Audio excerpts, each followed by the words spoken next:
एक समय की बात है कि भगवान शंकर भगवान भक्ति में बहुत लीन था, अंतर ध्यान था। शंकर भगवान और कैलाश पर्वत में बैठे थे शंकर भगवान। और उसी समय गौरी पार्वती उस ध्यान को देखते हुए कहता है कि हर हमेशा शंकर जी कैलाश पर्वत में क्यों लीन है, अपने जीवन भविष्य के बारे में, दिनचर्या के बारे में क्यों नहीं सोचता है, गृहस्थ के बारे में, सिर्फ अपने भक्ति के बारे में लीन है। बहुत चुप करके बैठे हैं कैलाश पर्वत में शंकर भगवान। बड़ा भक्त कैसे बन गए, इसके अंदर में क्या चीज है, मैं तो जरा जानूं। ऐसे करके गौरी पार्वती ध्यान करके बैठ गए। उसके बाद गौरी पार्वती को शून्य दिखा, कुछ नहीं दिखा, पूरा अंधकार दिखा। उसी समय फिर जब शंकर भगवान भक्ति से फिर उठ करके कैलाश पर्वत से फिर अपने गृहस्थ की ओर दौड़ा, अपने मकान की ओर जहाँ कुटी थी वहाँ। उसके बाद गौरी ने उसके लिए बहुत गुस्सा गए कि हर हमेशा आप तो भक्त में लीन थे, किसी के बारे में सोचते थे, घर गृहस्थ के बारे में कुछ भी नहीं सोचते हो। ऐसे करके गौरी पार्वती गुस्सा गई।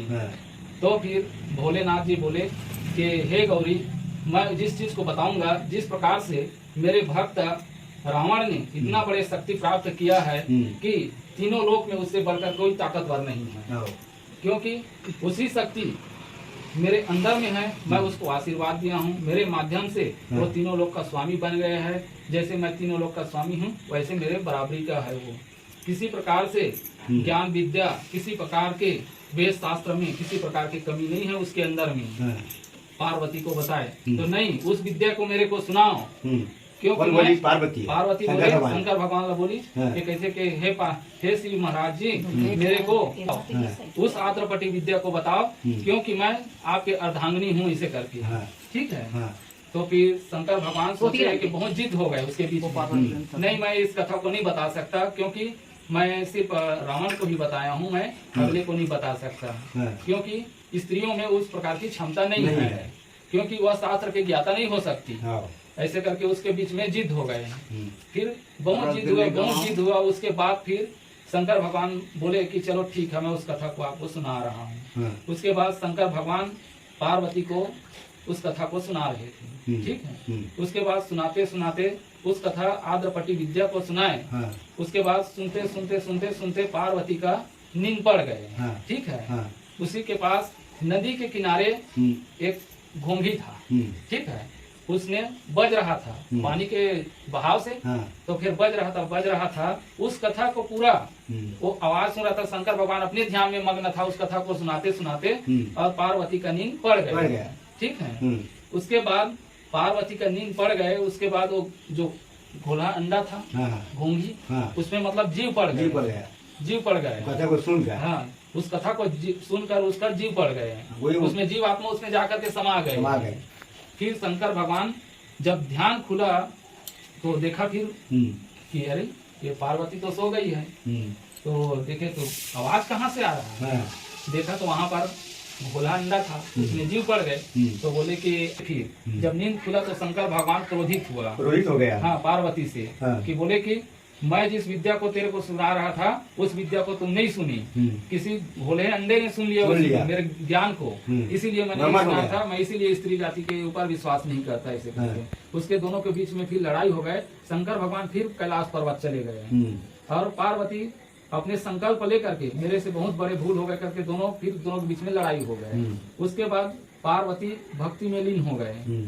उसके बाद लीन हो गए भक्ति में। उसके बाद 6 महीना 2 साल तक वो तपस्या में लीन हो गए। उसके बाद फिर पार्वती कुछ दिन फिर अपने गृहस्थ के बारे में सोचा कि मेरे तो उम्र निकल रहा है, कि मेरे को आगे भविष्य, आगे संतान की जरूरत है।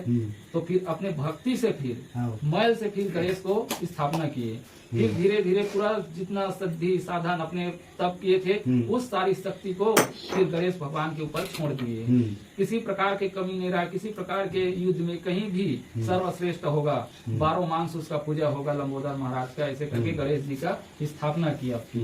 जब गणेश भगवान बड़े हो गए, उसके बाद 12 वर्ष के आयु में गणेश भगवान अचानक वहाँ वन में गुजर रहा था। शंकर भगवान उसी रास्ते से गुजर रहा था कि उसने ध्यान लगा कि पार्वती कहाँ है। तब फिर अपने ध्यान से देखा तो पार्वती तो कहीं पर बैठा है तब में। तो बोल दिए थे पार्वती, किसी को मत आने देना, आगे यहाँ से किसी को मत जाने देना अंदर मेरे परमिशन के बगैर कैसे। गणेश जी को बोला। उसके बाद गणेश जी और शंकर भगवान आमने सामने बहुत प्रार्थना की कि ठीक है मैं पार्वती से मिलने जा रहा हूँ, वो मेरे पत्नी है करके, तो मैं तो नहीं जानता हूँ, उसके परमिशन के बिना, माता के बिना मैं अंदर नहीं जाने दूंगा। ऐसे करके बार बार शंकर भगवान मनाए, लेकिन नहीं माने। शंकर भगवान और गणेश जी के बीच में बहुत बड़ा युद्ध हो गया। वो अपने वचन में वो पक्का था, वो अपने वचन में वो भी पक्का था, गणेश भगवान और शंकर भगवान। उसके बाद दोनों के बीच में बहुत संघर्ष हुए। संघर्ष में बोले कि फिर शंकर भगवान सोचने लगा कि मैं छोटे से बालक से कहीं हार रहा हूँ, मेरे तो बदनामी हो जाएगा, तीनों लोक में मेरा पूजा हो रहा है, आज मैं छोटे से बालक मेरे को हरा देगा तो फिर अनर्थ हो जाएगा। ऐसे करके अपने वज्र से फिर शंकर भगवान ने गणेश जी का सर को काट दिया, अधड़ कर दिए। उसके बाद जब पार्वती आए फिर उसका ध्यान खुला तो कि बोला कि क्या अनर्थ हो गए, कि दौड़ते दौड़ते आए तो देखा कि दोनों के बीच में लड़ाई था। तो बोले कि प्रभु आपने क्या कर दिए कि ये तो हमारे पुत्र है, ऐसे करके। तो मैं तो नहीं समझा, मैं तो बार बार मनाया लेकिन मेरे से माना नहीं, छोटे से बालक से मैं हार जाता तो मेरा पूजा कहाँ होता, तीनों लोग का स्वामी। तो बोले कि नहीं तो अनर्थ है, हमारे पुत्र है। तो ठीक है, तो फिर हाथी का सिर ला करके गणेश जी के सर में फिर फिट कर दिए शंकर भगवान, जीवित हो गए। फिर जो गणेश जी है फिर जीवित हो गए। फिर गणेश भगवान का उत्पत्ति हुआ और उसी समय राज दरबार, राज तिलक दे करके उसको आशीर्वाद दे करके बोले कि लंबोदर महाराज गणेश भगवान हमारे पुत्र है और तीनों लोक में इसका पूजा होगा, 12 मास पूजा होगा इसका होगा और सिद्धि विनायक नाम होगा इसका। उसी दिन से गणेश भगवान को सिद्धि विनायक के रूप में जाने जाते हैं हर सर्व कार्य सिद्धि के लिए। बोलो लंबोदर महाराज की जय।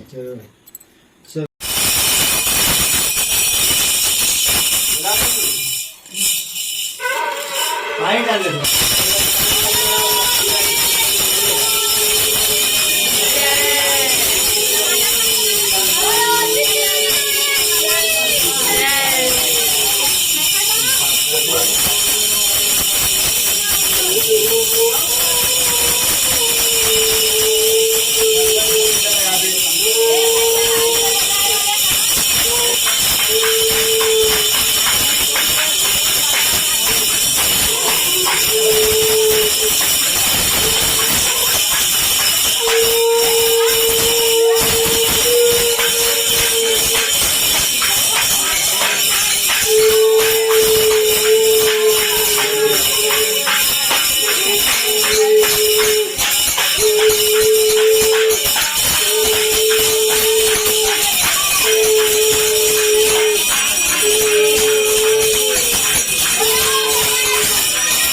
डाल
की